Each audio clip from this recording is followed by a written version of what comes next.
High, রাত তখন 1টা 2, বাইরে দেখছি ঝমঝম করে বৃষ্টি পড়ছে, আবার বিদ্যুৎ চমকাচ্ছে, তার উপর আবার কনকনে ঠান্ডা। ঘুমটা যে আজকে হবে না। যেই আমি ঘুমাতে যাব, মা তখন বলে উঠলো, আমার সব চুলগুলো না কেমন সাদা সাদা হয়ে যাচ্ছে, তুই কি একটু কালো কইরা দিবি? আমি বললাম, এই রাত্রিবেলা? মা বললো হ্যাঁ।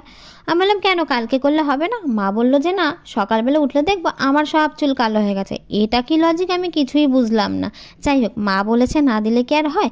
এদিকে মায়ের চুল কালো করতে করতে রাত 2টা বেজে গেল। ফারিয়া দিয়ে আমাকে জিজ্ঞেস করেছে কোন রোজ ওয়াটারটা বেশি ভালো। আমি বলবো ডাবরের গোলাপ জলটাই বেশি ভালো, এর কোনো বিকল্প হবে না। আজকে ভেবেছিলাম রাত করে ঘুমিয়েছি তাই বেলা করে ঘুম থেকে উঠবো, কিন্তু পাখিদের কিচিমিচি আর এত সুন্দর আকাশটা দেখে আমি আর শুয়ে থাকতে পারলাম না। সকালে একটা জেঠু এসেছিল বাসন নিয়ে, আমার এই বাটিটা ভীষণ পছন্দ হয়েছিল তাই মা রেখে দিল। আমি প্রতিদিন ডায়েরি লিখি, গতকাল ডায়েরি লিখতে পারিনি তাই সকালটা শুরু করলাম ডায়েরি লিখে। তোমরা কারা কারা ডায়েরি মেনটেন করো আমাকে অবশ্যই কমেন্ট করে জানিও। টাটা।